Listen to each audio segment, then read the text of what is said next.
Right.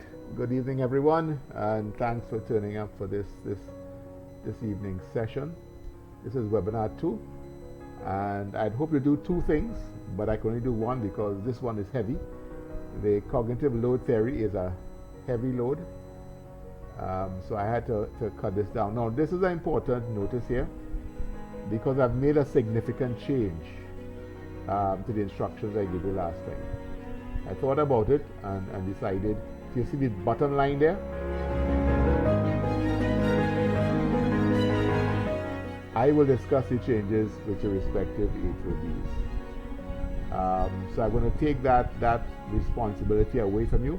When you look at you do a review of your course outlines, you look at your learning outcomes, look at your content, you look at your assignments, and you want to make changes, you want to recommend changes. You and I will have a discussion about the changes. It'll be part of what you have to present in terms of your deliverable, and then I will sit with your HOD and go through, and we will explain to them why I think this is a better way to go ahead and make the change in the course. So I want to take that, well, I say burden away from you. I have to explain this to HODs, and I would be happy to do that. We'll discuss the changes with your respective HODs. So if it's 3-4 from one program, one faculty, I'll meet with that HOD and have a meeting with them and discuss with them and give them a sense of the veracity of your arguments and why it can be done this way. So we have less and less as we go along, but anyway, hope people will join. So that's the one change I've made. I've made a change in the classroom. Are you getting classroom notifications from me? Because I noticed, Jason, you asked Donald to look into that. And because I wasn't getting any notifications when I adjusted the classroom, then I noticed I got adjustments. I got notifications on the classroom when I made adjustments. So I made a couple changes in the classroom itself. One of them I separated out the 3 webinar materials. I realized if I put it into one, it's going to be too much. You'll get lost trying to find it. So there's a forum there for the first one, which is the taxonomy. Second forum is set up for the cognitive load theory. And I've set up the third one already, I think, for the screencast and podcast, which will be hopefully the final webinar we're going to do next Thursday. So I've created these 3 forums that will take away the load, I'll say the compacting of the material into each of your forums. So that's the only difference here. So just separate out for ease, for convenience sake. So we're looking at an area, and this came to mind to me when I was preparing when I was thinking about the Bloom's taxonomy, and one of the things when you're doing course design, you have to consider the load, the cognitive load you're putting upon students, or the student workload. So in terms of the workload, you want to see how much time something will take a student to do, and there are various methods of calculating the load. But this is cognitive load theory, and we want to go through that. It's a kind of heavy topic, but we'll make our way through it. You'll have the notes to go back through. I wouldn't try to cover everything I have in my notes, and I've left off 1 or 2 things which I'll add to the notes, and then have it put in the classroom for you. But it's something. This is something you need to understand. It affects how you deliver and how you present information in your classroom. Okay? So right. Cognitive load theory was developed by John Sweller back in 1988, not too long ago. He was, what do you think he is? Well, I think John, but I'm not sure if he's dead, so I had to go with is. What do you think his profession is? Any ideas? No guesses? What do you think is? Psychologist. you know. An educational psych. I told you last week, a lot of the theories we get in education come from psychologists. Well, he was an educational psychologist. He built on the working theory, working memory model. He developed a model of, developed the model, no, he didn't develop it. He built on this model that they had existing of working memory, what your working memory is. Which proposes that long-term memories are developed when auditory and visual information is processed or rehearsed to a greater degree than any other everyday observation. So he built on this the theory of working memory and came up with this cognitive load theory. It's a very interesting theory, and we will get on. This is a picture of the young man, John Sweller. So he and his colleagues got together and wrote a paper on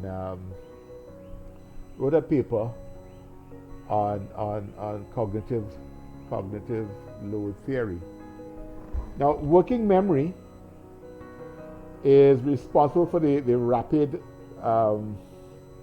perceptual and linguistic processing. For rapid perceptual in terms of what you're seeing and what you're hearing and what you're saying and what you're speaking. It works out what the new information is all about and whether to store it in long-term memory or discard it. This is their theory of working memory. So whenever you come across information, your brain is processing, your mind is processing, whether you want to keep or you want to discard. You want to store it in long-term memory or want to discard it. And that's your working memory.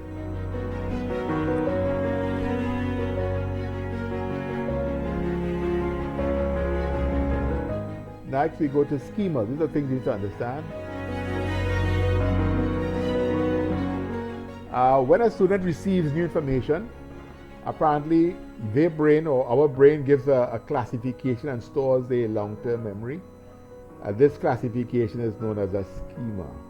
A schema is like folders in your memory where you store similar information. I found that very fascinating because I don't remember ever doing that in my brain, but I guess my brain does it for me. So it kind of, new information, it kind of puts it somewhere with similar information, so you recall that and the other information. Schemas. Schema, yeah. So they say the more schemas, the more you use these schemas, the more you use these schemas, the easier it is to retrieve knowledge. And this is schemas are a very big part of the cognitive load theory. So if you have a lot of schemas, it says that you are think of it as folders. The more folders you have on your hard drive to store information, is it not easier to find that information? I've tried putting sometimes folders inside of folders, and then you can't remember where the folder is.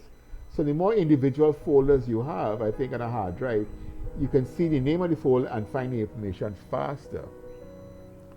Next, you want to go on to cognitive load theory.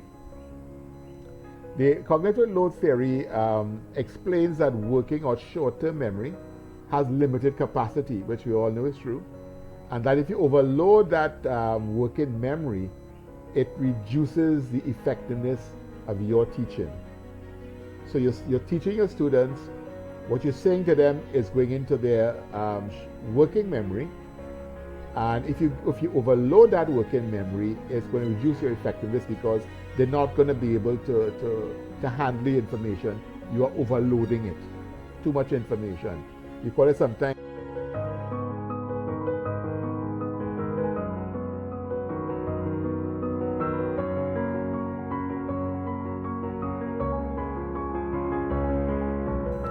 Hello, everybody hearing me? That's better.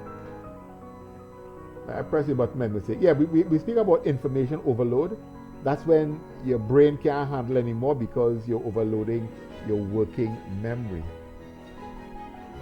Everybody saying having when you have too many windows open on your computer, it reduces your computer's capacity to work properly. Or if you don't have sufficient memory, you're going to find that your computer slows down because the more programs you open is the less memory it has to to open new programs. So when you're trying to buy a computer, try to buy a computer with a lot of memory. Memory is more important than hard drive. Memory gives you space to work.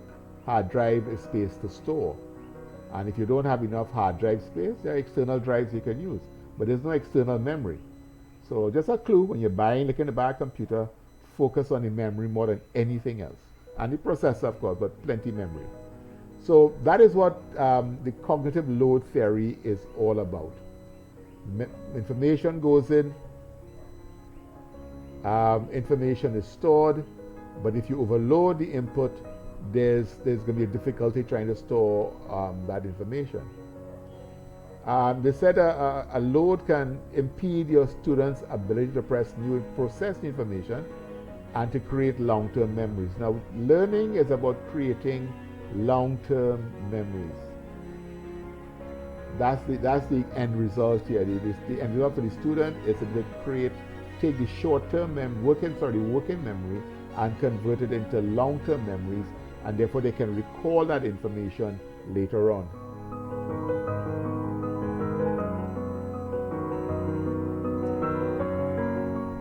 Cognitive load at work. The gentleman, Mr. Sweller, he believed that factors which make up learning are unnecessarily complex or distracts your students from information they're trying to pay attention to, increases their cognitive load as they're processing it. So what's the cognitive load?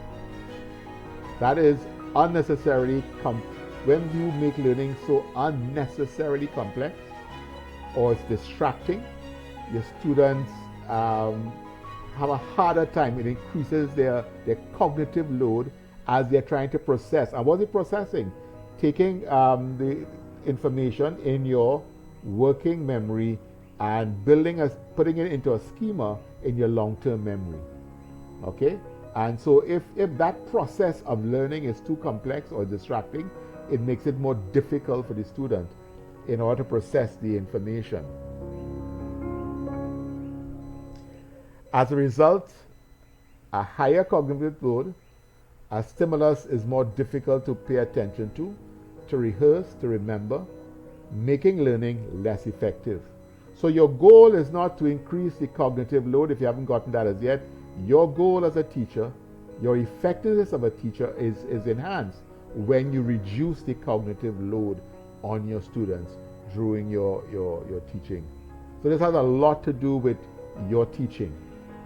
Also too, in the terms of the content they're required to read, you have to reduce the cognitive load. Sometimes you give your students, if you're using research articles, you may give your students a research article to read. I don't know if you do that. And sometimes they look at a 16-page research article and begin to think, am I really expected to read all of this? Now, the information you want your students to capture may be in 3 or 4 pages. But some teachers don't take the time to say, here, this is the information, these are the pages I want you to pay attention to.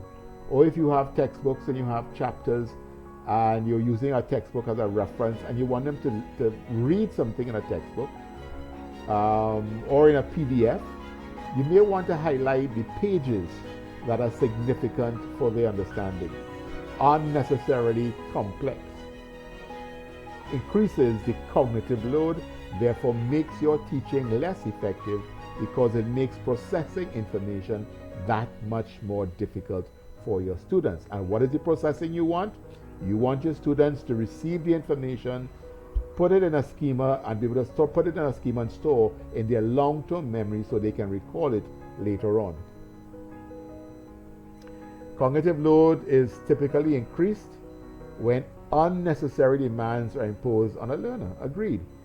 If you give me a 10-page PDF to read, I hope you're telling me that every page of this PDF is important to what I need to learn. Otherwise, you've just increased my cognitive my load, and it's difficult for me to make that long term. So if you can, breaking it down, we'll get to some of the things, but as I go along, as they pop into my brain, I'll let you know. Making things easier to find, giving directions in terms of your content, what to look for, what to read, it assists the students. It makes the task of teaching easier for you, but more importantly, the task of learning for them. Some things that overloads the students, that causes demand on the load, is unnecessary distractions of a classroom. If students are noisy in classroom, they can be noisy online as well. If their mic is on while you're trying to teach and somebody's mic is on. And I think that's one of the things Google has picked up on.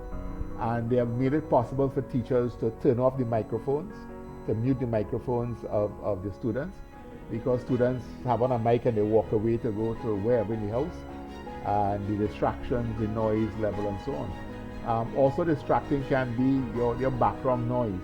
We can't always control the background noises that we have in our environment when we're teaching. I live in Central, so now and again, it's nighttime, you probably go hear it, but I'm surprised the cock next door isn't crowing. He crows all day and all night. And here am I sometimes trying to make my screencast videos, and when I play back, I'm hearing the cock in the background. So, or sometimes the guys in the street next door are playing the music, on their cars, and you will swear they're having a big set behind me there, but sometimes I'm making my screencast videos. Music start up, I have to stop. I have to shut up myself, close up windows, put on the fan, just to be able to go through a video without having somebody's raga music playing behind me there in the next street. So distractions in what you're doing can affect your students. And our houses are where we operate in terms of online teaching can be distracting. Especially if you have kids around, you have other people, they don't know you're online, and the background noise, the sound, people passing behind you, but your cameras on, can be distracting, and so on. I personally am not a big fan for cameras being on because they can be distracting to others in the classroom. But there are different schools of thought on that, but it can be this distracting. When the cognitive load of a student is well managed, and you have a great part to play in managing the cognitive load of students, they learn new skills easier than when the cognitive load is high. It interferes with the creation of new memories. And that is what learning is about, creating new memories. So your goal as an educator is to teach, but one of the secrets in teaching is to ensure that your teaching practice does not increase the load of the students, therefore making your task ineffective. You want to be an effective teacher, make sure your students can take what you've taught them and learn. And I think we'll be happy when students are able. I'll be happy if you can learn this tonight, and I hope I am not increasing your cognitive load.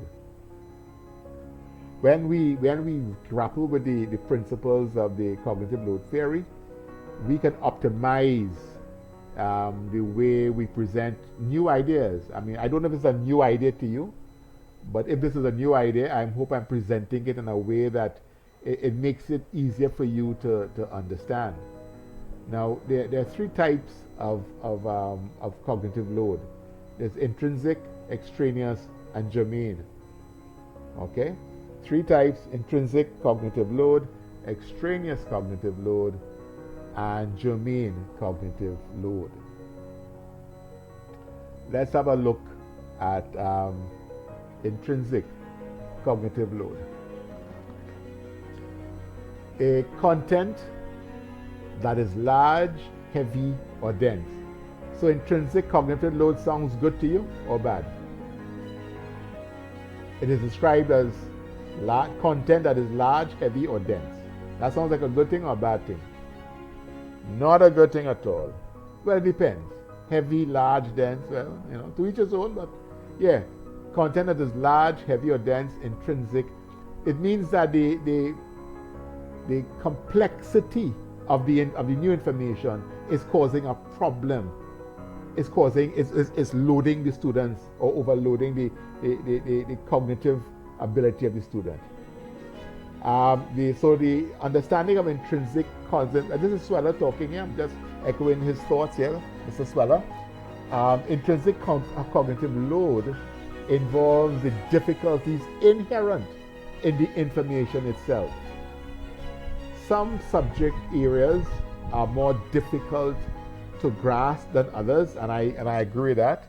So the subject matter itself, the information creates a difficulty for students. The load is heavy, it's large, it's dense, it's heavy. It's stemming from the complexity or difficulty of the interaction between the material to be learned and the learner's degree of expertise. Let me just go back over that again. The part of the problem of what is being created, what is being created by intrinsic cognitive load, one of the where it comes from is the interaction. There's a difficulty or complexity between the material to be learned and the learner's expertise. Does he have sufficient expertise, information, prior knowledge, those kind of things to understand this, to easily grasp it, put it into long-term memory in a schema? And that is something is something you have to work out, because you don't know what your students know. I mean, unless you're teaching them from scratch. Sometimes it's good to we go over things before you go on to new knowledge. You may want to go over some old knowledge that would have old information that would prepare them for the new information. It helps get their minds in that kind of groove, so that when they come to the lecture, I just want to recap what we did last week, because we're going to build on what we did last week, and therefore the student is in a better position to accept new information, because you get them a heads up. Maybe a little note to them, please read up on XYZ, because this will help you understand what we're going to do this week. These are just little clues I'm giving you for free. This is free stuff, all right? So again, understanding intrinsic cognitive load refers to the innate difficulty of the task. If it's information, yes. If it's a task you're giving them, the task may be difficult for them to do. Some of you do hands-on work, people in security, people in OSH. Who else will do hands-on things? That's about it, yeah. You may have hands-on-ish things to do. Difficulty of a task, difficulty of if you're doing mathematics, difficulty of solving a problem, difficulty in writing a research paper. Tasks can be difficult, and so just the difficulty of doing it can create an intrinsic cognitive load, as well as the information itself. So the content is heavy, it is large, it is difficult.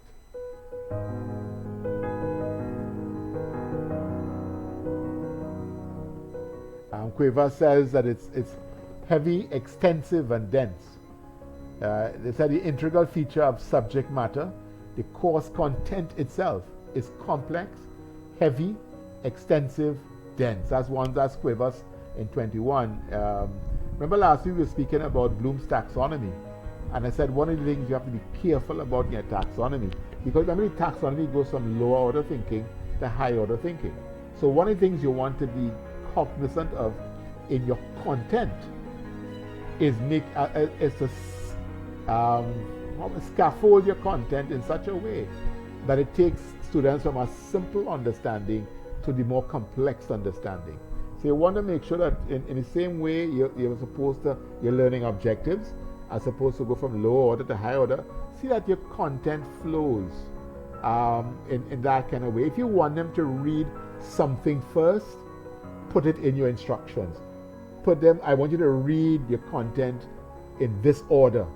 See, you're helping your students go from, you may get them a simple article to read, a simple website content, a PDF to read, that will help them build their understanding. Then tell them that. Put it in your instructions. Somewhere in my classroom I designed for you, there's something that has instructions, objectives, and instructions, and so on. Make an instruction. Say, listen, as you go into this module, this is how I want you to approach your reading. Read, and you give them the articles to read, the information, the content to read, and so on. That way you're helping your student avoid intrinsic load in the material itself. If you're giving them a task to do, you may wish to give the task some clarification that they can understand how to approach the task. They don't just watch it and say, you know what, I know where to start with this. From the quality of the information, the intrinsic quality of information creates that intrinsic cognitive load. I'm just going through my notes here, so just bear with me as I hum in, because I don't want to go into everything, because my notes are 15 pages long. So I don't have all that time tonight. You will have it so you can go through it. I'll probably push it up a couple more pages. An important point I was looking for in my notes is that the intrinsic nature of such a cognitive load makes it difficult to eliminate. If you're doing, there's some subject matter that is just difficult to navigate. And there's nothing you can really do. If the person cannot do long division, or they struggle with long division, there's nothing that you can do to make long division easier for them. They have to just follow the steps. The person aren't able to follow those steps. So therefore, sometimes intrinsic cognitive load, you cannot design, instructional design is not always possible to lighten the cognitive load. There's some pieces of information that are difficult to deal with, and it takes practice, it takes rehearsing, it takes reading over and over again. And I'm sure you, as in your own experience, when you were, well, you're still a student with me, when you were a student before doing your several degrees, I'm sure there's certain things you read and said, what the heck is that? And therefore you have to read it again and again, break it apart, and come back and until you could understand the concepts. Maybe you go Google it somewhere else, go look up some words, try to put the paragraph together. Some things, the content is just difficult, and there's no way around that. There's no instructional design strategy that I can give you, or no pedagogical strategy I can give you to help in those instances. The student just has to work a little harder, try a little harder. But where you can make the load, where you can lighten the cognitive load, definitely please lighten the cognitive load. And students will always have difficulty with new activities, solving complex equations, some more challenging tasks and so on. They're going to have some difficulty. As much as you do as a teacher, there's sometimes they're going to have difficulty, and they have to learn how to resolve those difficulties. And as I said before, when you have complex tasks, you give them a complex task to do. Reduce the task by breaking it down into smaller, simpler steps, so they can do it on their own. Break it down. Step it down for them. Give them step 1, step 2, step 3. Nothing wrong with teaching people how to take steps, like riding a bike. Step 1, step 2. The same thing as we do in Bloom's taxonomy. Step 1, phase 1, phase 2, phase 3. Break down the steps for them. How many of you ever put together, you ever buy furniture, you had to build the furniture? They call flat pack. You know the flat pack furniture? Sorry, Derwin. Yes. Listen, I am watching 2 monitors, and the Google Class, not the Google Class, the Meet is the smallest piece on that second monitor. So point your mics and let me know if you had to say something. It's not a problem, because I don't be seeing that. Honestly, I'm looking at my notes. All right, so Derwin, put down your hand and open your mic. And thank Ingrid too, because she fighting your case. I don't know why. I know she want to hear your voice. Go ahead, man. Talk. Ingrid can hear you. No problem. No. I'm not going to see it. Honestly. Yes.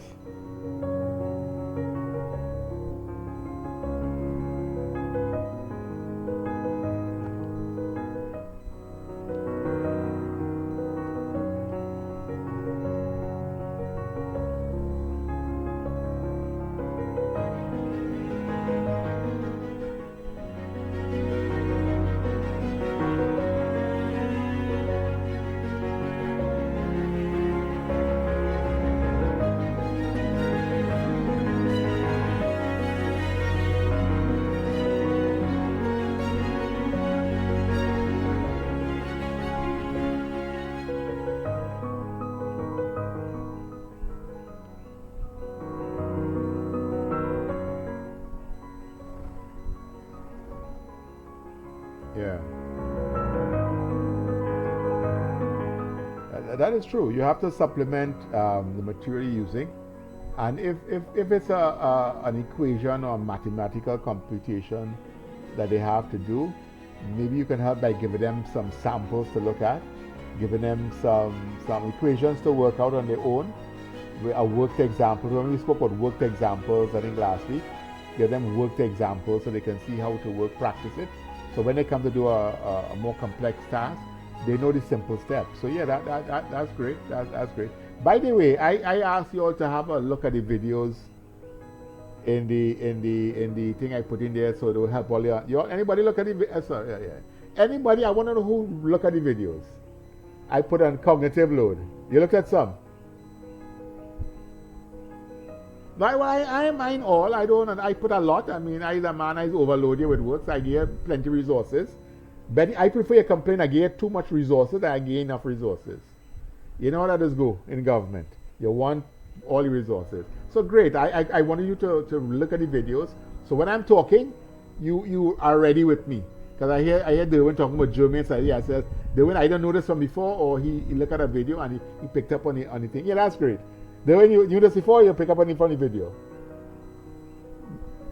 Oh, see, you sound like as though you mastered this already, man. That's great.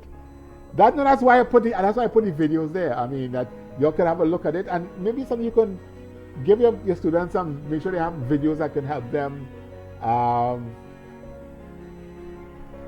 Steve, don't be jealous of man his ability to do this work. Oh God, Steve, don't jealous him, man. Man is you don't know what he's struggling. You don't know what he has to go through to find the time to watch videos. Maybe he don't sleep at night. Steve, maybe the man doesn't sleep at night time. He don't sleep at night time. That's the price you have to pay. Don't sleep.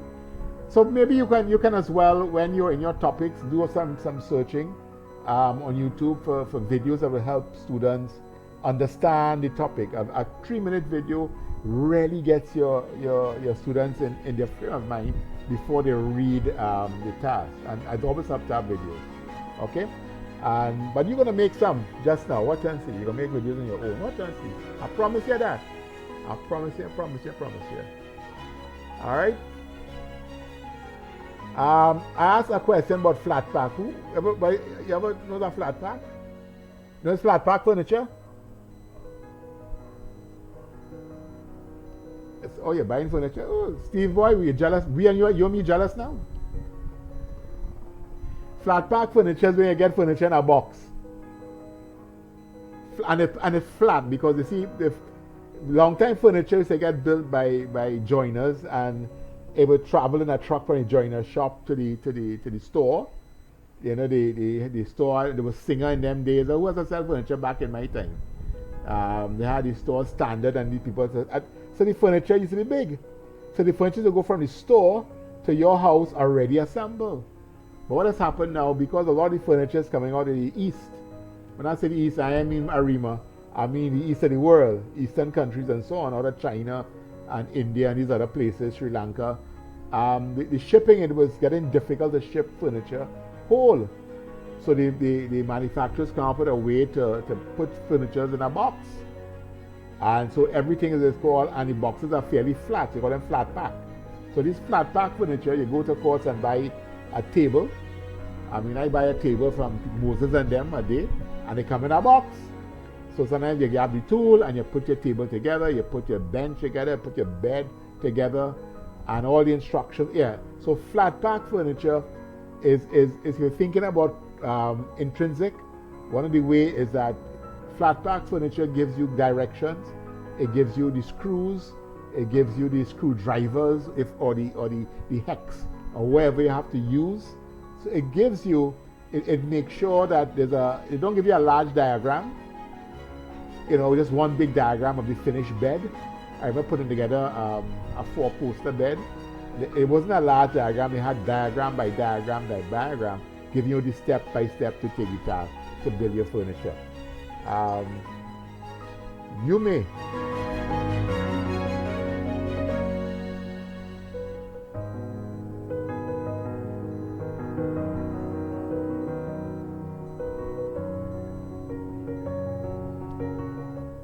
the content, the task, the instructions. Yeah, it is make some, but as I said before, there's some content you really can't simplify. You can't reach to the bottom level of every student, because some content has that kind of inherent, intrinsic difficulty. Yeah, but if you can find a way, great, but there's some things you can't get below. Oh yeah.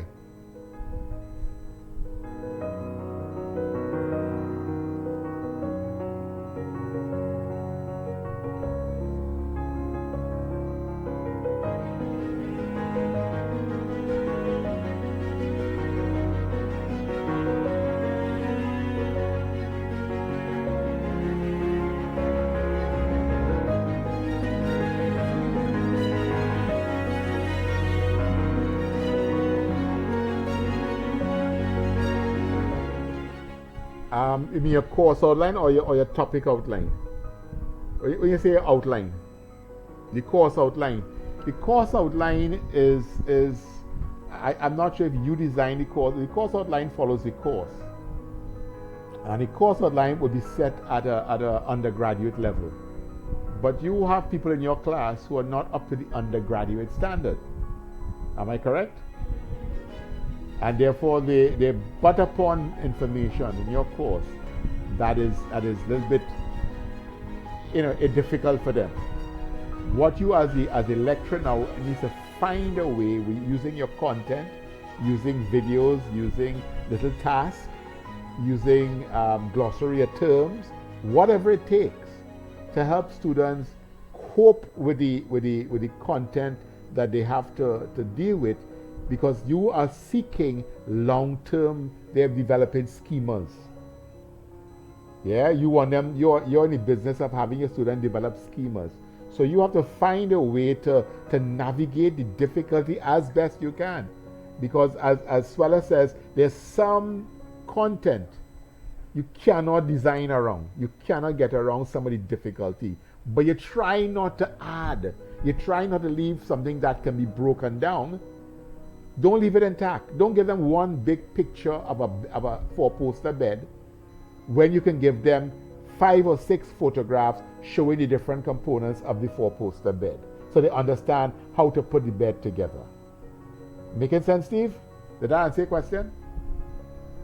Right? So sometimes it's a task. You tell them do something and they go, huh? I remember one day watching cricket. Sorry ladies, you may not be cricket fans, but I am a great lover of the game of cricket. Do you remember when Shinrain Chanapur was made captain in the West Indies team for a brief moment? You all remember that time, a couple of years ago? I remember Chanapur being the captain. And we all know Chanapur is a great cricketer, but he has his limitations. He has cognitive limitations. Because you know why? Rather than go to school, he spent time practicing cricket. Well, it probably made him a millionaire. Hopefully. But I remember Ian Bishop was doing an interview with Shivnine after a game. And Ian Bishop, you know what Bishop is to? Ian Bishop asked Shivnine Chanapur a question. And Chanapur opened his eyes and took a step backwards. Because he had no clue what came out of just Ian Bishop's mouth. I understood what Bishop was asking him. But the cognitive load was all over Shivnine Chanapur's face. It even made the man take a step backwards. Ian Bishop, because he's a great guy, he recognized and then he turned the question around and broke it. In other words, what I'm asking you is this, and he broke it. That's a good example of the look on Chandrapal's face was cognitive overload. Just the information was just too much for him. He did not understand what was just being asked of him. So yeah, so we have to break it down. Now, if some of you are in business, this doesn't always only apply to your students. It may apply to your clients, your customers that walk through your doors into your business, clients you deal with. You may be explaining something to them or giving them information, and you have to understand their cognitive abilities may not be as sharp as yours. Trust me, I'm in the industry of entrepreneurs. I still work with a lot of entrepreneurs. And I telling you, I have to break down what I'm doing sometimes to explain to them what my ideas are, what the suggestion is, because not everybody has the same level of cognitive ability as you do. So even though you're in business, you may want to understand that this is also a problem with clients, with customers that you're dealing with. You may want to break down, make it simpler to understand. Okay. Yes, go ahead, Ingrid.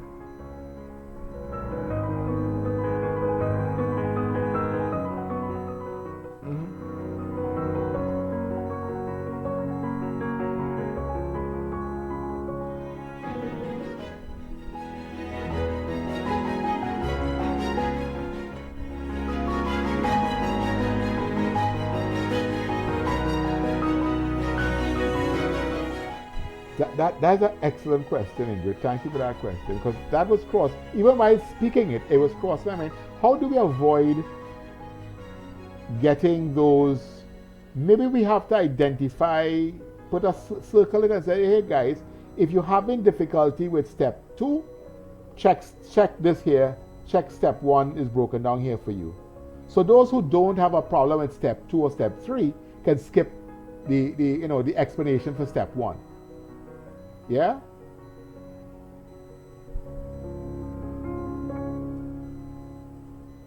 Steve, you overload my cognitive abilities with that question. So I didn't understand what you were asking.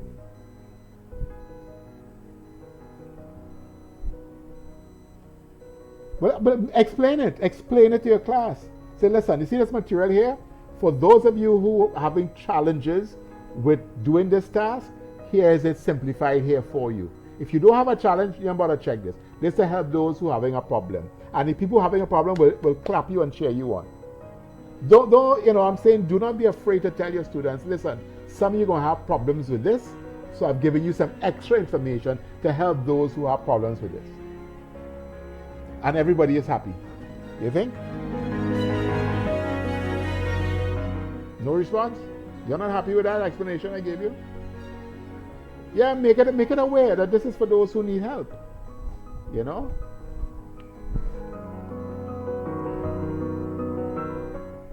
Correct. If you're having, I've been reaching out to those who need a course. If you're having a problem, reach out to me. Here's my phone number. Call me. Let's have a chat. Yeah, make yourself available to explain everything to people.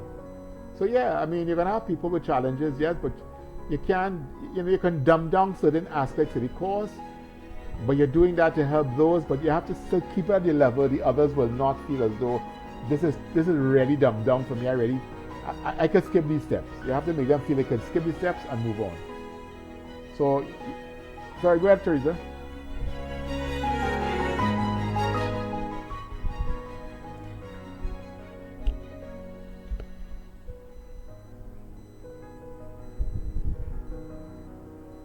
Right. So Teresa as he looked over my shoulder and picked up my notes for the next class next week. So that's one of the purposes of doing screencasts and podcasts, to break down some of the work fast for people in your classroom. So we get that next week. But good call there, Teresa. Good call. You're peeping at my notes. All right, great. The next load is the extraneous load. Now there's a packaging that is bulky or awkward in shape. One person describes it, packaging that is bulky or awkward in shape. Extraneous cognitive load mainly comes from bad material design or low quality interfaces, which causes learners to consume additional cognitive resources on unrelated information processing during the learning activity. That's Sweller himself, the boss man. The boss man says we give them bulky information, awkward, it's badly designed material. They have to go overboard and spend a lot of time on unrelated information processing. That's why I was getting to the point earlier, I'm saying you give them a PDF to read, some information to gather off a PDF. Do they really need to read the entire PDF to get what you want them to understand?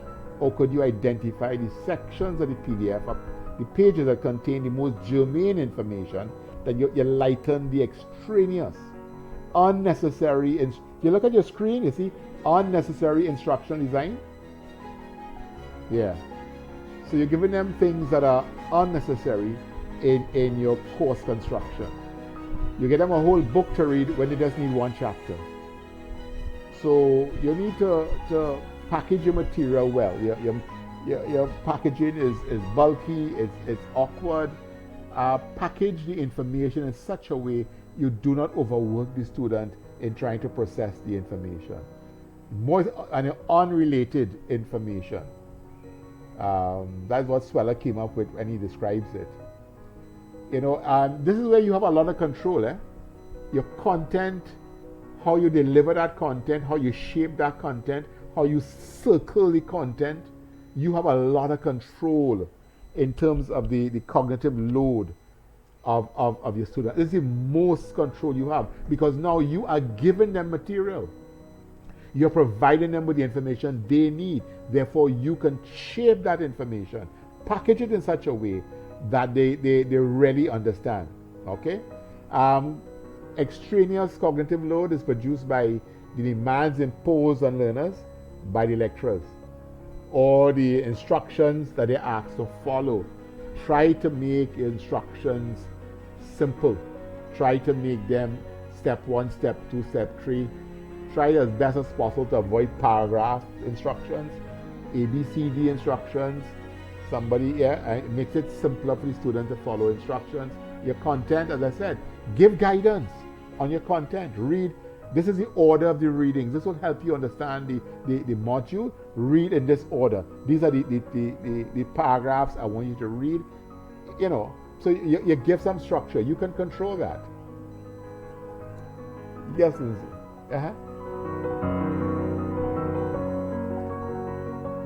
I can't read the chat, sorry. So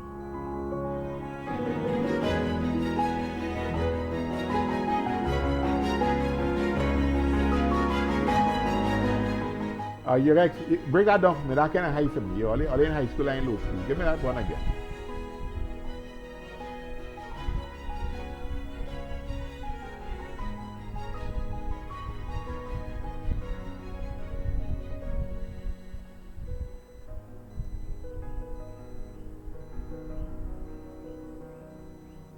Oh, others. Okay. And others outside, extraneous to the classroom, external to the classroom. But boy, that's a tough one. I mean, your students come to you and they're stressed already. They feel overloaded and your work just feels like another burden for them. Is that the point you're making? Yeah.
Teresa asked and answered the question herself.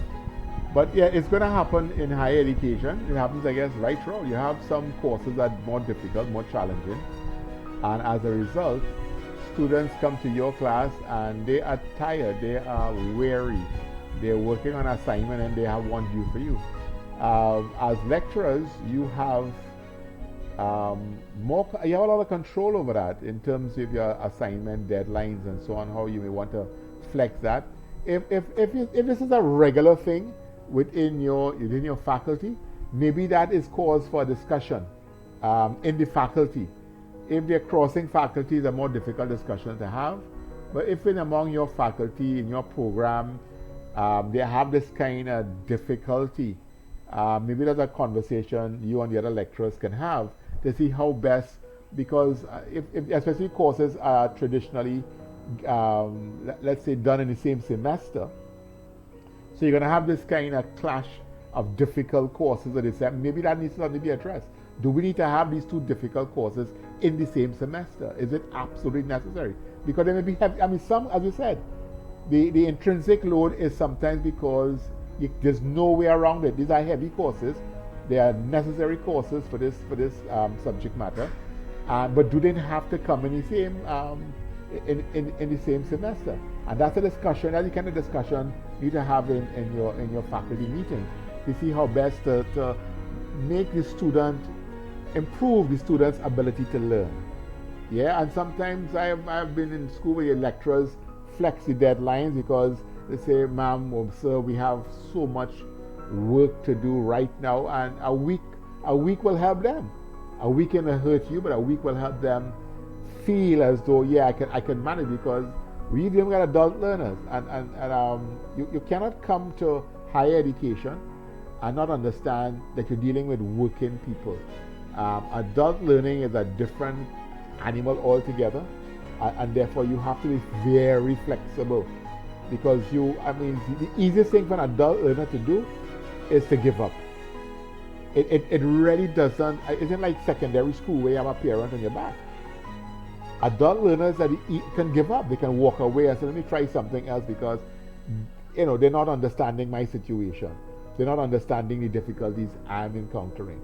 People are working, they got family, they got other commitment, and they got school, and school can be heavy for them. I find 4 courses for part-time is heavy. I don't know, but I mean, when I was at Caville, part-time people only get 3 courses do a semester. So I don't know how I find 4 is a lot. 4 is full-time. But yeah, you have to be flexible, as Teresa said, and understanding. And but there's sometimes they have to then help them in terms of their own time management and their own planning and organizing themselves. So there are a lot of things inside of there. But I do understand students coming. I have been in a situation, I am overloaded. And then you see another deadline, oh my goodness, I didn't get this one off, another one due. So yeah, talking to your lecturer helps. Encourage them to speak to you, talk to you early, so you can assist them along, give them some help, some guidance, maybe some additional material that will make have them to understand the overcome the difficulties, make the work a little easier. Yeah, things like that. Sometimes we add bulk or weight or complexity is added. Sometimes bulk or weight or complex is added to course material that is not actually a part of the course.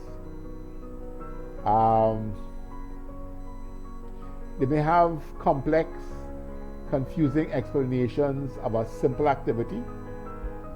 You're trying to teach somebody how to make a sandwich, but anybody can make that very difficult and complex to do. So that's a kind of silly example, but you're trying to teach a child how to make a sandwich, and you try to understand it because you made it so complex, so difficult, and so highbrow that they just can't follow how to make a sandwich. It happens, we can take the simplest of tasks, and some people do it on purpose because they want to appear bright. I'm sorry. There are some people, some educators like that. They like to lord their education over their students. I don't know if you've ever encountered that as a student at university, but there's some lecturers, they like to use the biggest words because they're trying to appear to be the brightest person on the planet. Don't be that kind of lecturer. Help students to learn. Don't show off that you have a degree and they ain't got none, or you have 2 degrees and they ain't got 1 yet. So yeah, this can be done on purpose, and we must be careful not to do those things on purpose.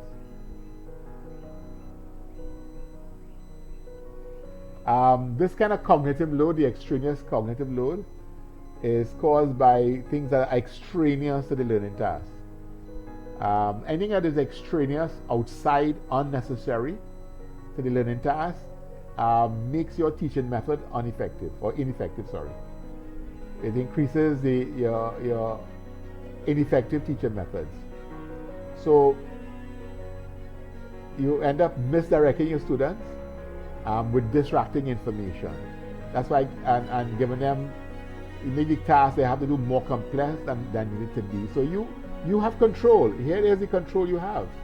You're not trying to create an extraneous cognitive load, but you're trying to improve the effectiveness of your teaching method by making sure you don't misdirect the students.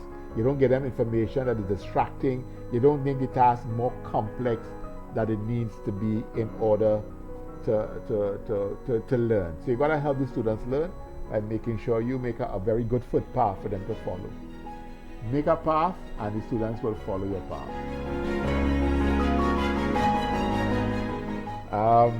And again, course content, how you package it, how you deliver it. Don't make it bulky and weighty. And students look at a reading list of 6, 7 pieces of material and they don't see any guidance.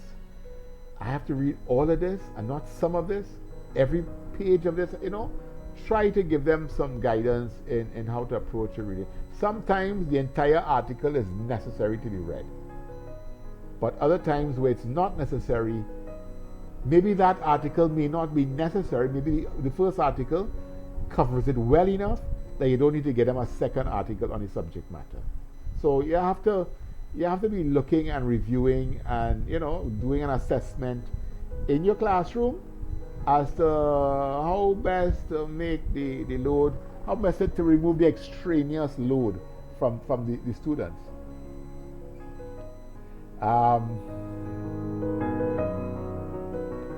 Find a way to streamline your course content and keep it simple. Keep it high level, high quality material, but make sure it's packaged in a way that they get quick to the quality work and they can leave off the unnecessary work. Effective presentation methods can reduce the extraneous load. The effective method of presentations can do that. So their minds, you see, once you reduce the extraneous load on a student, they're able to focus on rehearsing and remembering the information. So they're putting it over their mind and they're remembering, they're turning it from working memory or short-term memory into long-term schema memory. That's what you want. That's the goal of teaching. Well, one of the goals of you teaching them. Sometimes information are better understood when illustrated in a diagram as opposed to be written. Where a diagram is better, use a diagram. I don't like a lot of writing on my PowerPoints. I find diagrams that explains it, and I try to use that. And this one has been up here for a while because I ain't done with it yet. So easier to comprehend, and you see what's adding up, what intrinsic and what extraneous and what germane load adds up to how it gets there. Yeah. Good diagrams. Search for the diagrams. Make your own diagrams sometimes. So use a diagram better than using words or text.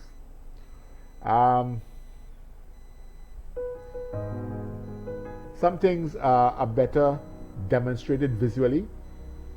Using a model of the solar system is better explained in the sun. The planet is revolving around the sun than talking about it. There are videos that teach things better than you telling somebody. I don't spend a whole lot of time creating explainer videos because there are lots of videos on YouTube that do it better than fancy than me. So I out of the video making business for things on Google Classroom because I just give the videos I find on YouTube because they have more time to spend with doing those things. Visual presentation of concepts. That's why I gave you the videos to look at. A couple of videos to look at. So I give you a visual presentation of what cognitive load theory is all about. So you came to class tonight well armed and well prepared. Okay? So yeah. Explain things. A paragraph of text is sometimes as bulky as opposed to a diagram with some text in it. Yeah? An illustration might be easier for a student to understand. Let me see.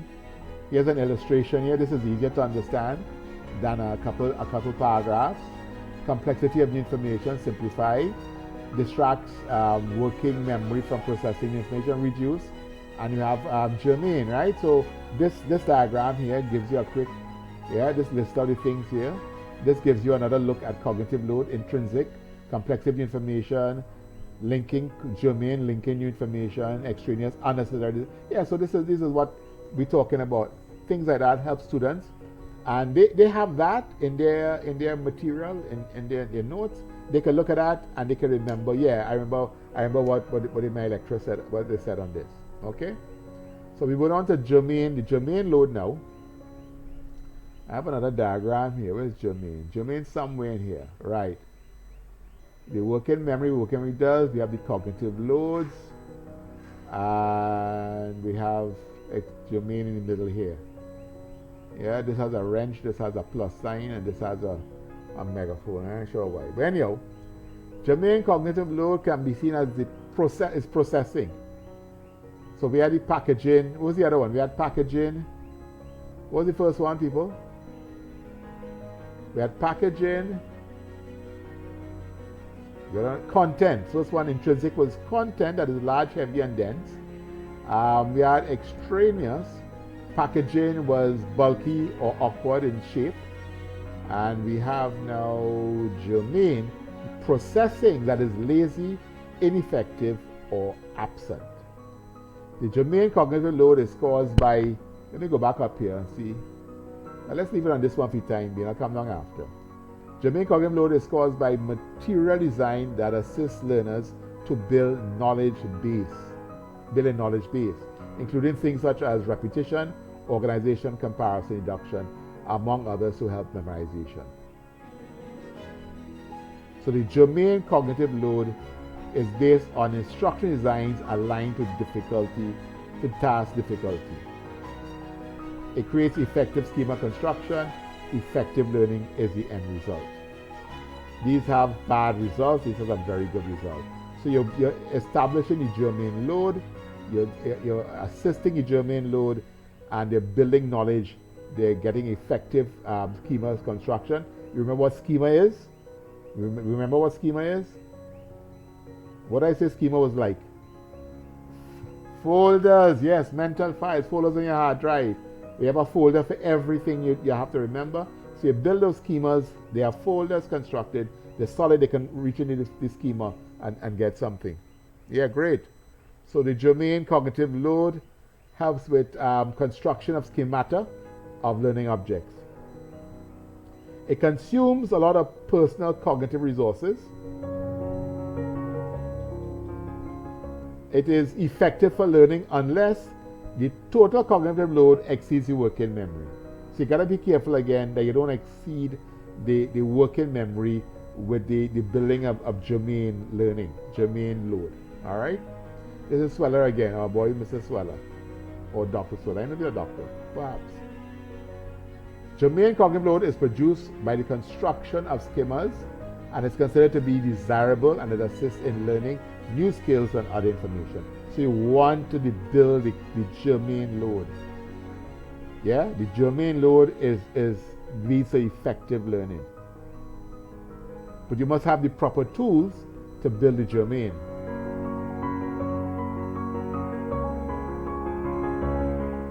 Germane cognitive load is the cognitive load you actually want to happen. The first two, not so much. This one, 2 thumbs up. You want to build the germane load. Is that what you actually want to happen? Is the capacity of the working memory to link new ideas with information.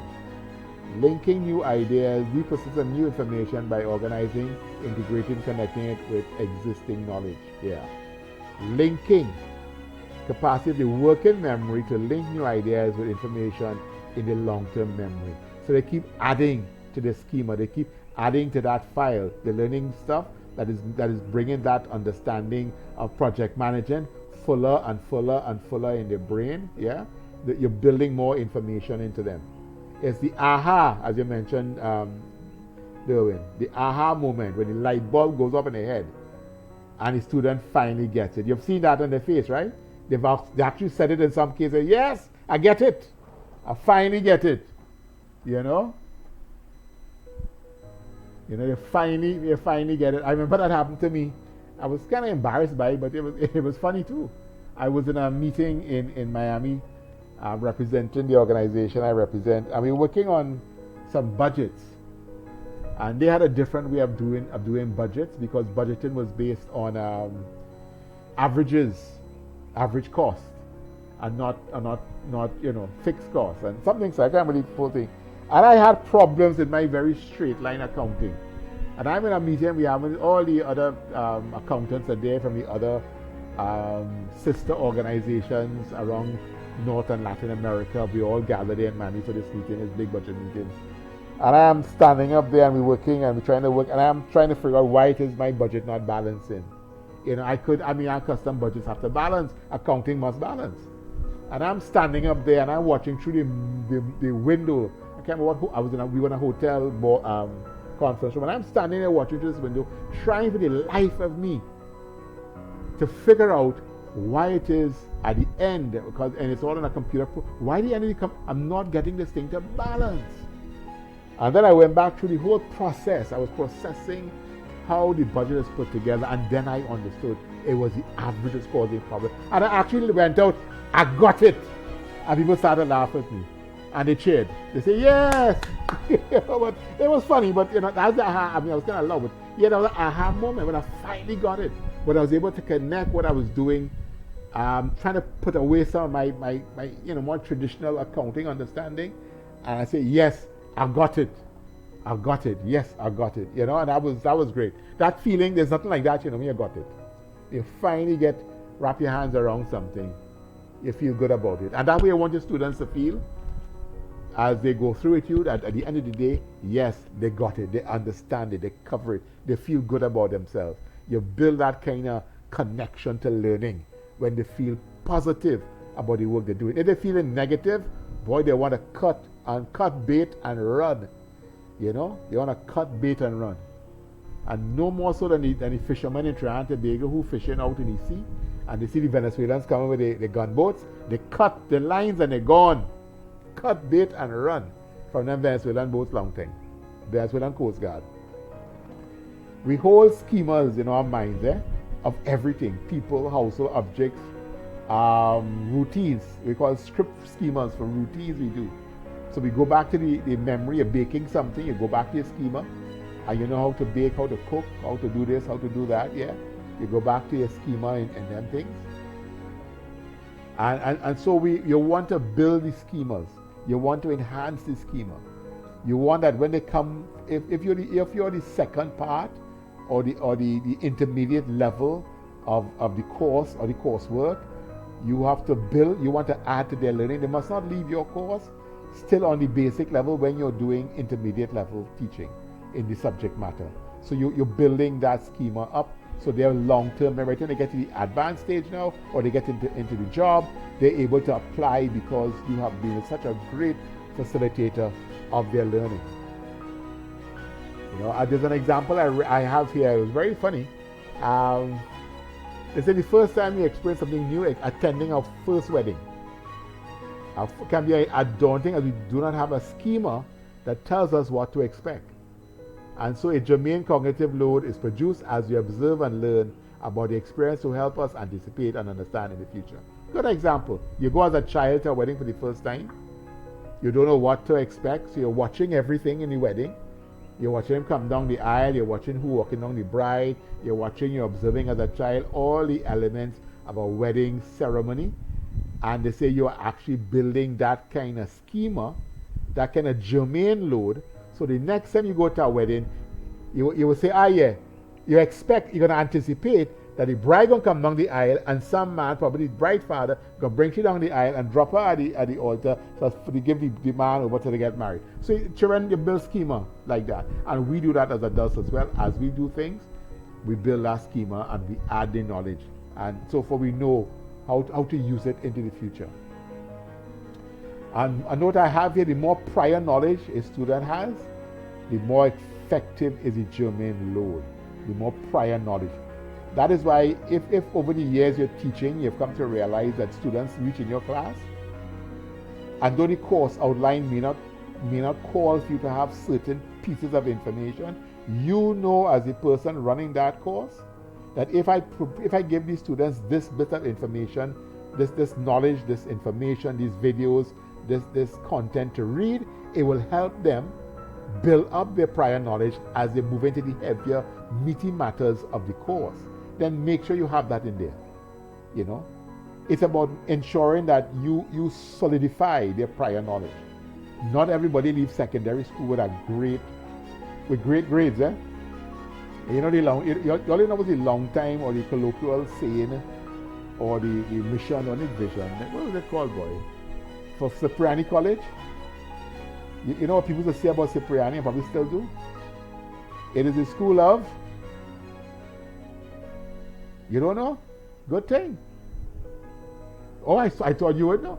Some people used to look at Cipriani and say, or some people that taught there too, some people that ran the place used to refer to Cipriani as the place of last resort. Second chance is not bad, Ingrid. That dissent. Last resort. And I said a former chairman and director said so. It's a place of last resort. Because we take people who are really desperate for an education. And therefore not everybody arrives at your doorstep in your class having all the skills you require. So therefore you have to build some bridges to get the prior knowledge. So you're making their germane load. You want them by the time they come to the end of the course that their germane load is so highly charged that they can do your assessments for you and assignments for you. No problem, because they've built up that understanding.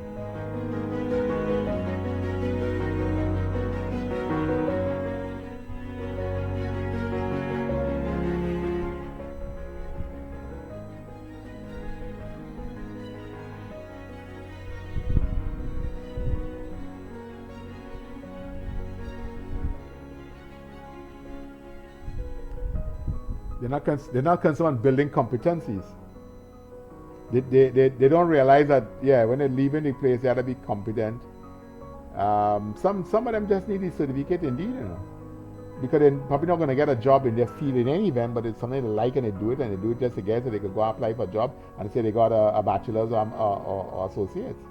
And you could try, but I mean, again, you could carry the horse to the water, but you really can't make the horse drink the water. That's about it. Yeah? That's the germane.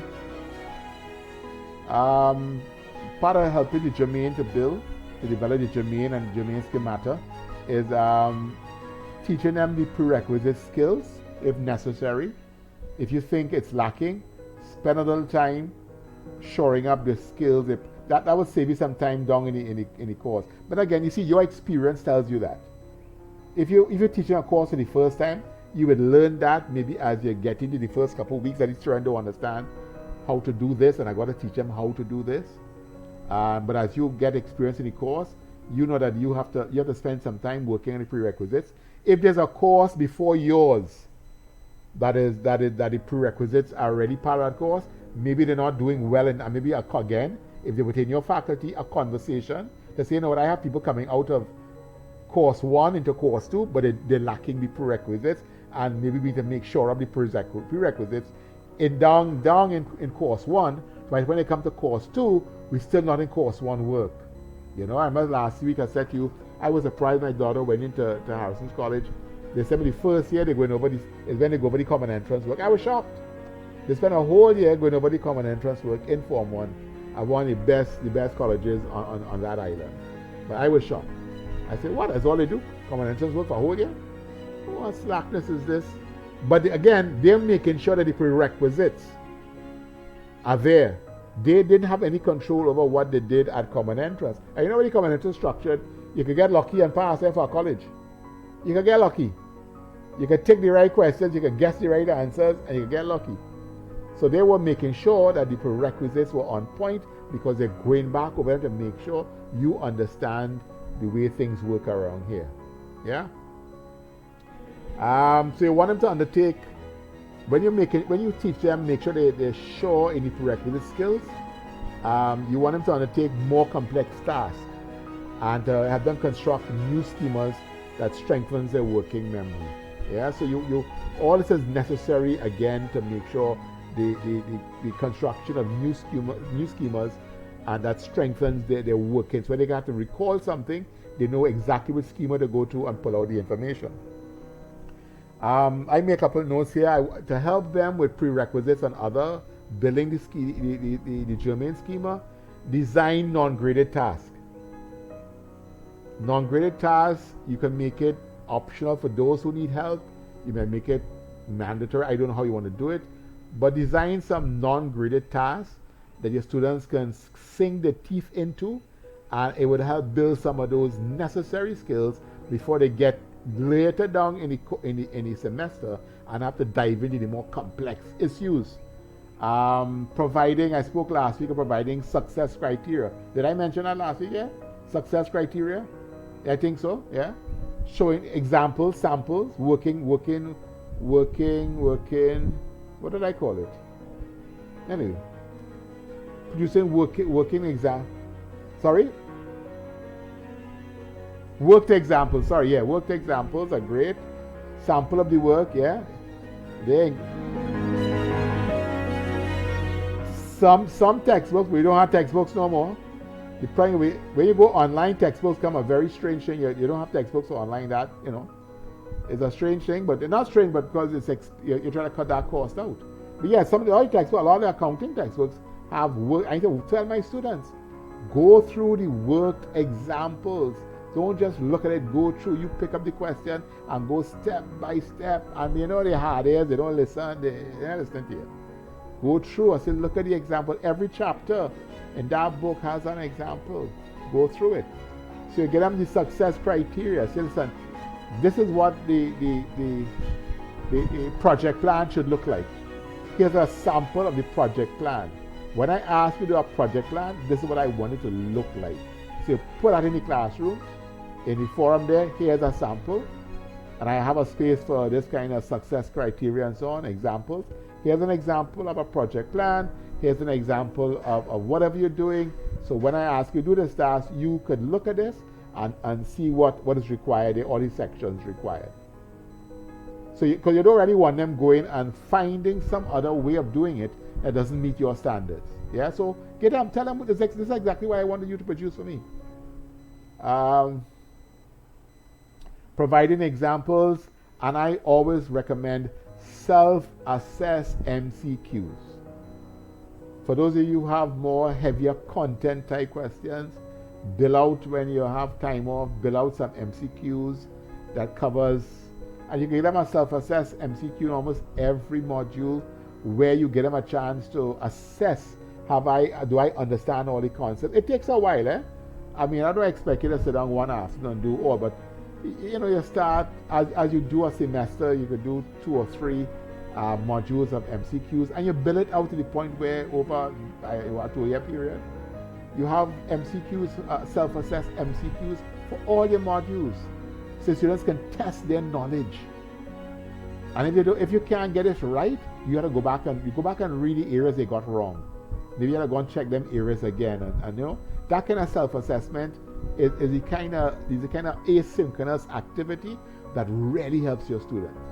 And what it does, it lightens your load, because they can say, hey, I don't understand this, let me go back and check this in the content.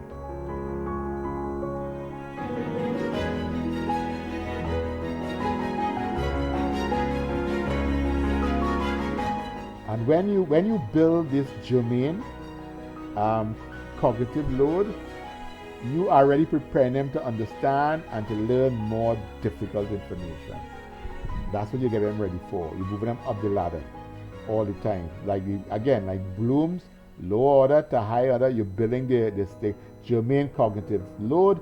Therefore, they're expanding that load. They're expanding their memory. They're expanding how much they can accumulate in the germane long-term. Working memory is big or small? Working memory is big or small? This is my MCQ for all you. All you, hello? All you out there? Big or small? Small. What is big? The germane, yes, memory, the long-term, the schemas, your folders, your file folders in your brain, that's big. That can hold a lot. So you want to build a germane load because they have to do a final exam. They have to do the final assessment. They have to go there and perform as professionals in the field because you have taught them. Therefore, you have to encourage them, have them to develop your germane load. All right? What happened, Ingrid? You're tired of me already? I don't understand this. I barely scratch the surface here. Yeah, I know. You know what I mean? I'm barely scratching the surface. I'm overloading you. Don't tell me I'm overloading you already. Oh my goodness, I can't help that. I know it's tough. It's not, it's a psychology, you know. When you had to learn about neurons and how neurons help you to learn, and you build neurons, but every new piece of information you learn, your brain builds a neuron. You know that? Go try reading about neurons and tell me they're hard. Education, learning, my studying education is a lot of psychology and some little bit of chemistry. Learn about neurons, how you build neurons. Every time you learn something, you're building a neuron. Anyhow, if we overload a student, working memory with intrinsic load, by making tasks too difficult to comprehend or to carry out, or we overload them with the extraneous load, giving too many distracting stimuli, we don't leave enough to achieve the goal of successful germane load. Yeah? So when you have to make sure you balance the intrinsic and the extraneous, or you reduce it, minimize it, that working memory, that small peanut of a memory that is there, is taken in the germane load and not being overloaded with intrinsic and extraneous. Am I connecting the dots here for you guys yet? Are you see the connection here now? Your goal is germane load, but if you put a lot of intrinsic load, a lot of extraneous load, you don't leave enough space for the germane load to reach the schema. They're not taking in enough germane load in order to create new schema. So you have to minimize intrinsic and extraneous to make sure there's a successful germane load. I done yet? No, I ain't done yet, Ingrid. So hold tight. If the germane is not being built, if these long-term schemas are not being constructed, what do you think is going to happen? Give me one word for what is going to happen. It begins with an F. Your students not learning, you teaching, they're not learning, what's going to happen? Well, okay, that is true, but I go in with frustration. That's my F word. My F word for the night is frustration. Students get frustrated because they're not grappling with the information. They don't see success. Frustration for the student and for who as well? You frustrated because the students they're not learning. You know, I get frustrated, with all this sometimes. I feel frustrated by not doing a good job. And a reduction and then they pull back from engaging. Yes, Leslie-Ann? Oh, thank you, Leslie-Ann.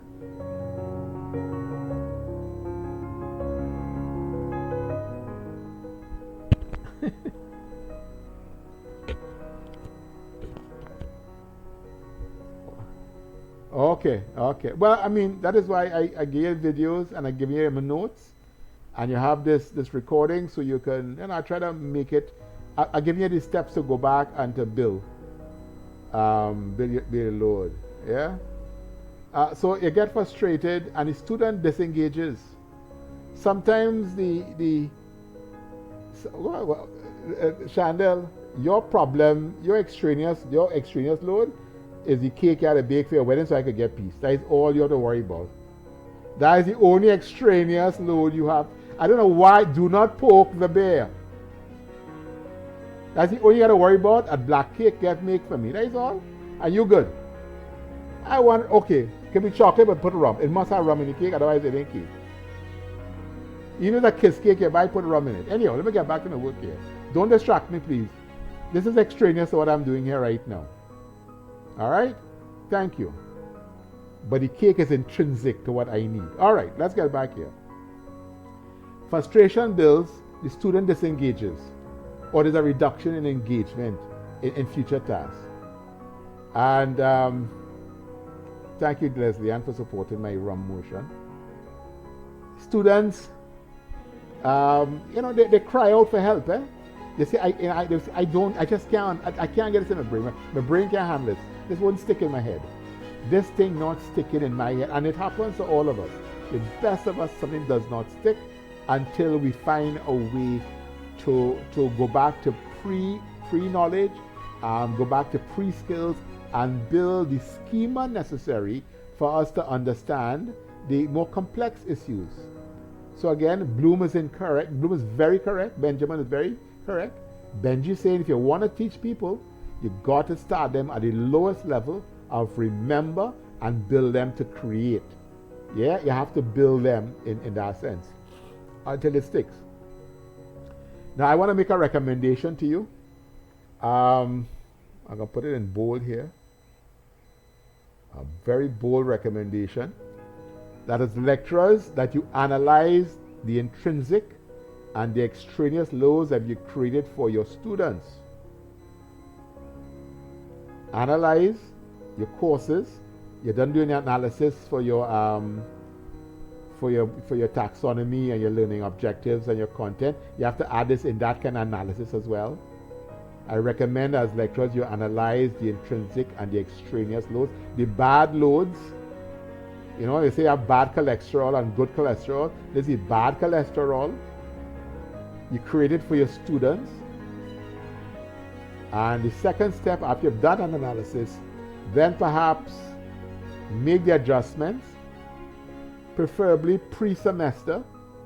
If you didn't do it pre-semester in your analysis, it comes out mid-semester, make the adjustment mid-semester. If you realize that the load is intrinsic or extraneous, even in the midst of the lecture, make the adjustment mid-lecture. Yeah? And I've been making this adjustment as I go along here, skipping some of my notes because I don't want to get Ingrid sighing in the ears again. Sorry, yes, go ahead.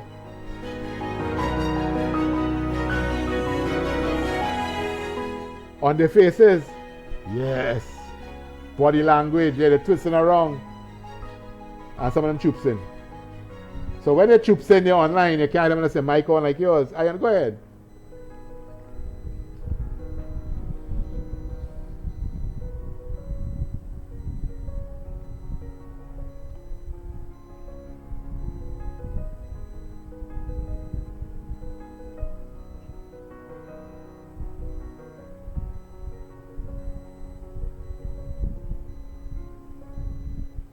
Great.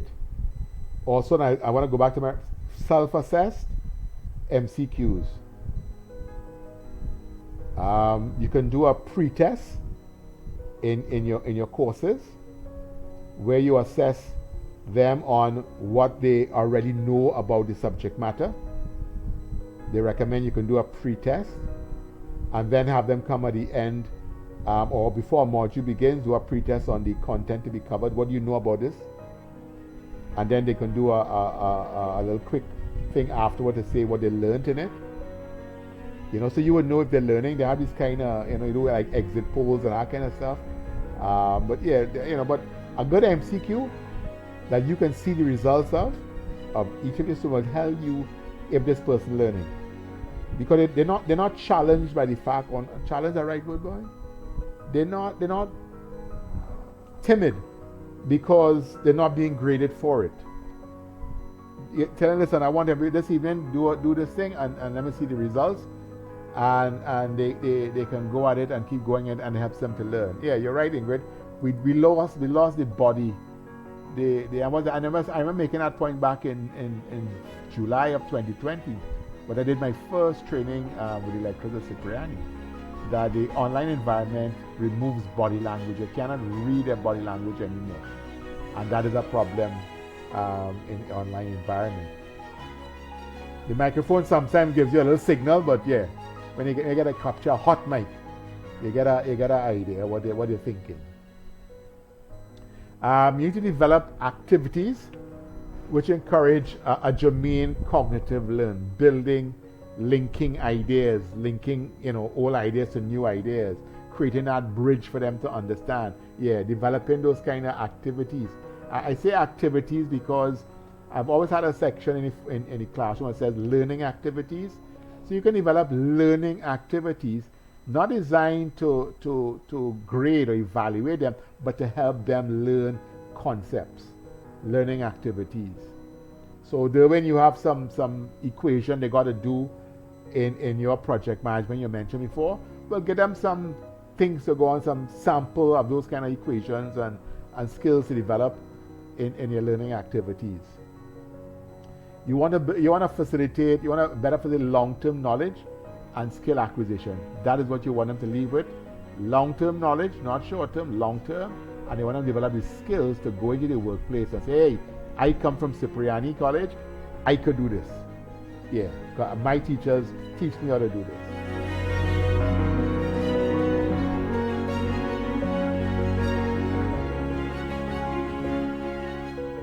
Just give me a sec here, just trying to remember what I was writing.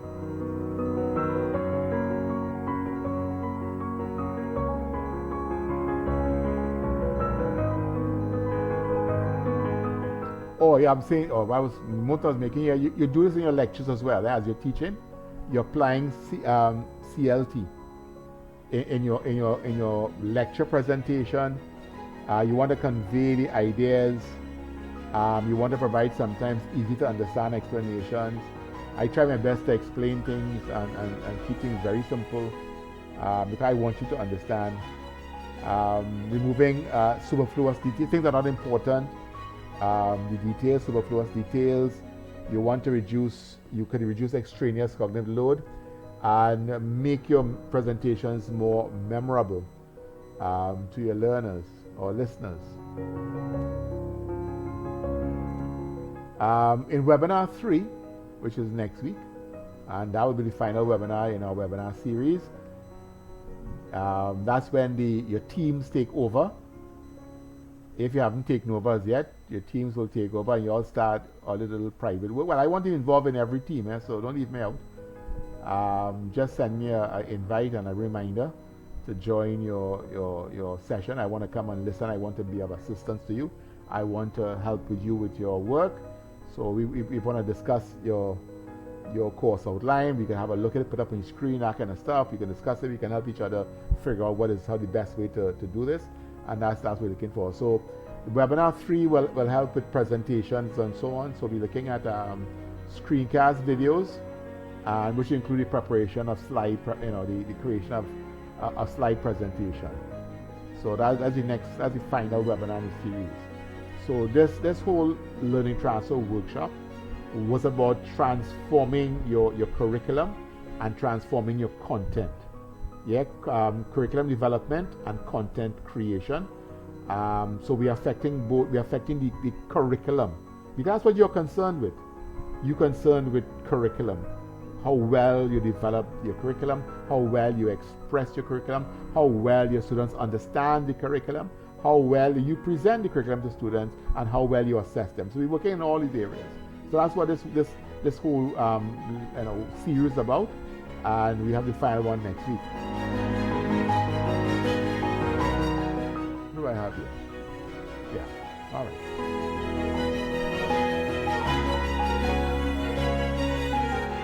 Right. Yeah, I covered that. We're looking at some of the ways we could improve. Some of the ways we can improve assist students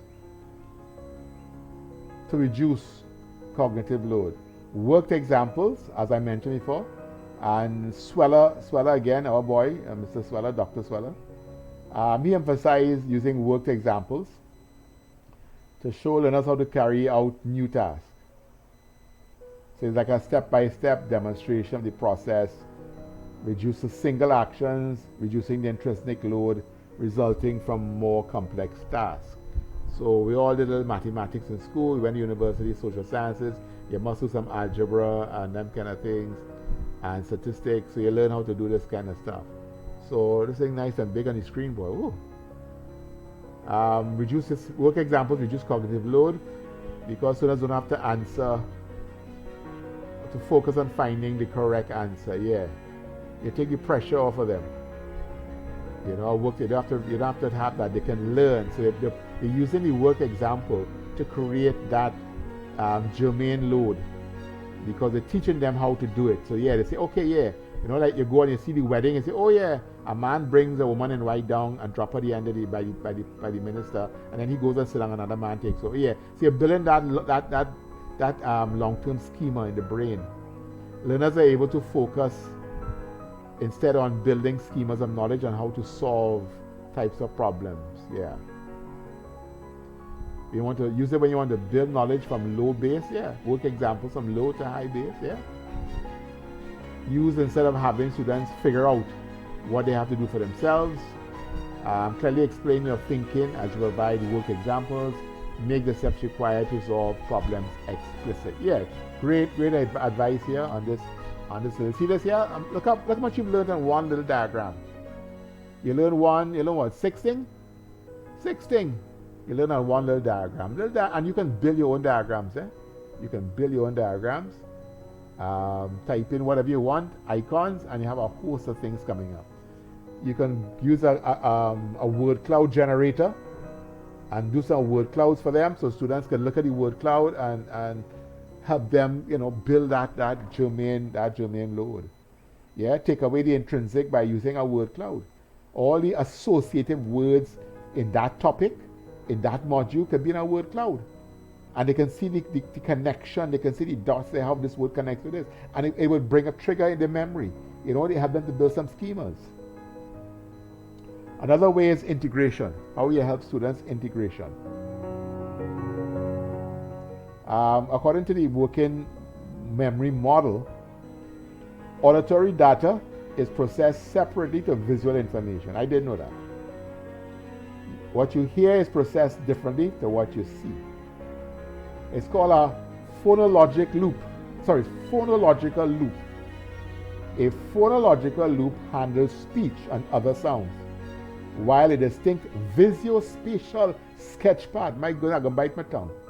Visuospatial sketchpad processes text and other visual stimuli.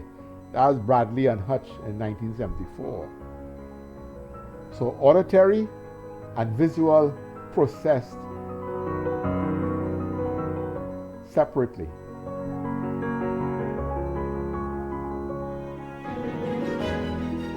Now, here's a good point let's make. When students are given or presented with two simultaneous instances of the same type of stimulus, extraneous cognitive load is increased as the two compete for attention. That makes sense?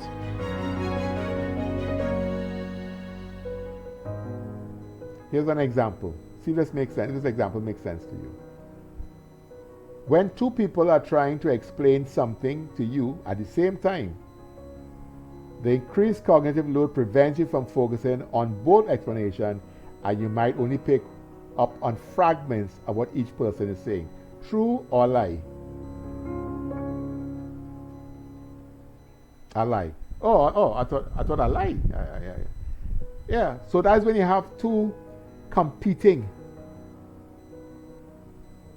simultaneous instances of the same type of stimulus. So when you're watching a Google a presentation on YouTube on how to do something as in the classroom, you're watching what the person is doing and you're listening to what they're saying. That's not too similar, isn't it? Correct? It's too separate. What you see, what you read, and what you listen to, process differently. Have you tried watching two videos at the same time or two movies at the same time? You remember a long time, I don't know if they still have it on televisions. They used to have these kind of screens where you could show 10 shows at the same time. Remember those days? I don't think they have that much anymore. Where you could program a TV to show 4 channels simultaneously. Who can watch 4 things at the same time when there's something going on? You're not going to watch all 4. So they're saying that You have to use this information. Again, the psychology comes in here. Use the information. So you have a video you're showing. A video tends to provide them with two distinct stimulus or stimuli, I can't remember how you pronounce it, and they learn. Then it's not competing. That's when you have everybody in class talking, nobody learning.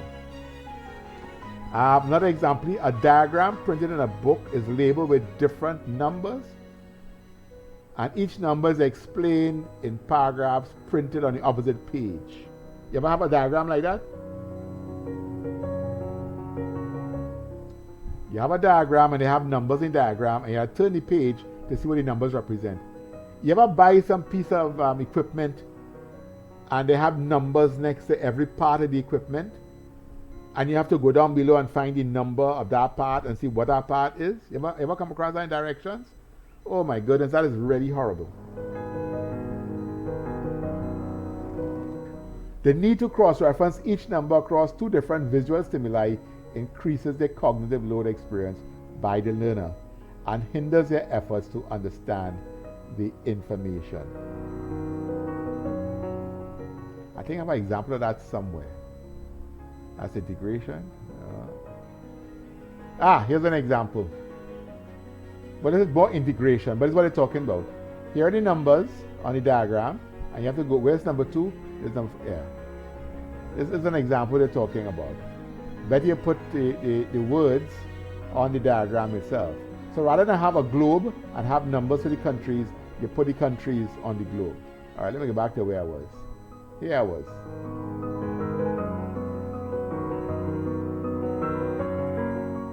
Right, that was integration. Yeah, this is what the example of integration. The conventional diagram is this one. And this is called the integrated diagram, where you integrate this and that together.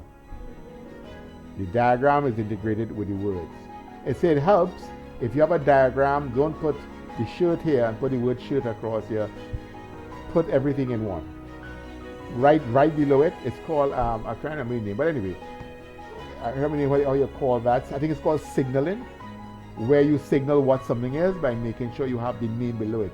So if you have a content that you're doing, content that you're doing, and there's a handout for the student, and you've put a diagram, put a label below to say what the diagram represents. Don't have it in the paragraph and say see the diagram below. You can say see diagram below, but when it comes to the diagram, also at the bottom of the graphic or whatever you have there, put the name of what it represents as well. It helps them to associate what they're seeing and what they're reading. Split attention effect.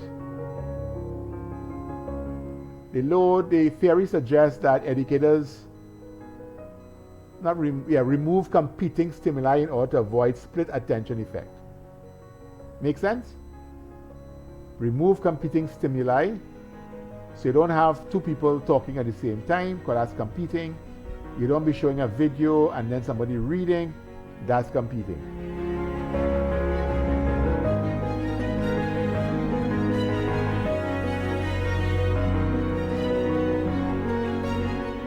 Allow students to focus on a single visual source of information at any given time. This reduces the cognitive load. When listening to a lecture or watching an instructional video, the experience should not be interrupted with competing explanations of the idea. When the video is finished, then you can review the video with them. Not be talking over. You ever watching TV and somebody talking over your show? Very annoying. Don't talk when I'm watching my TV, please. Or you're watching a television movie and somebody's going to tell you what about to happen in the movie? Yeah, very annoying. But it's not the same thing, but it's just kind of annoying. But you don't want to be talking over a video. Let them watch the video, let them receive the information in the video. Then you can say, okay, we've watched this. Did you notice this? Did you notice that? And discuss what you saw in the video. It helps the student.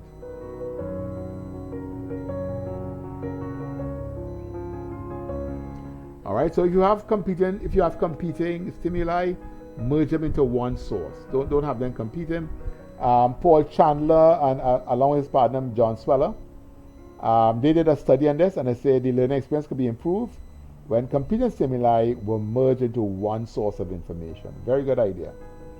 So as you're thinking about your lesson planning, you're structuring it, think about all these little tidbits that I'm giving you here that probably overload your brains already. I'm surprised many of you are still here.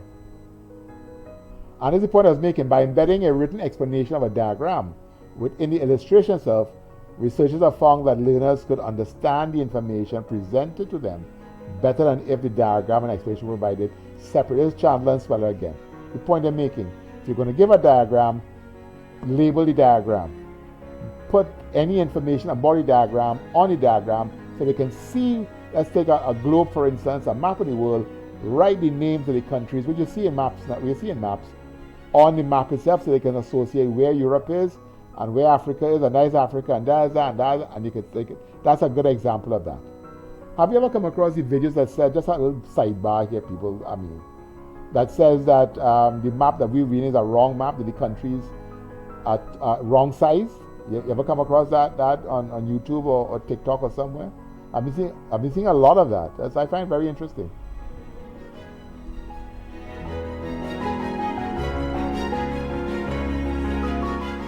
The landmass, yeah, it doesn't match.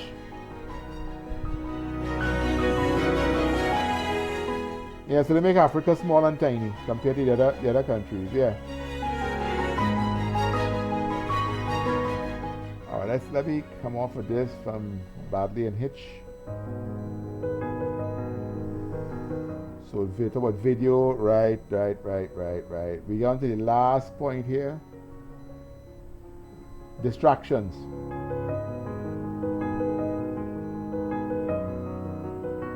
They say the split attention effect, where you have two competing stimuli, can affect an audience when distractions are present in the learning environment.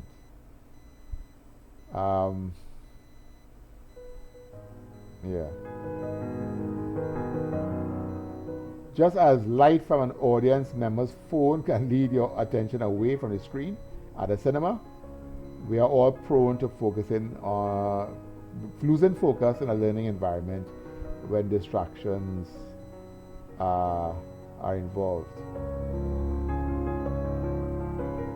Yeah, distractions.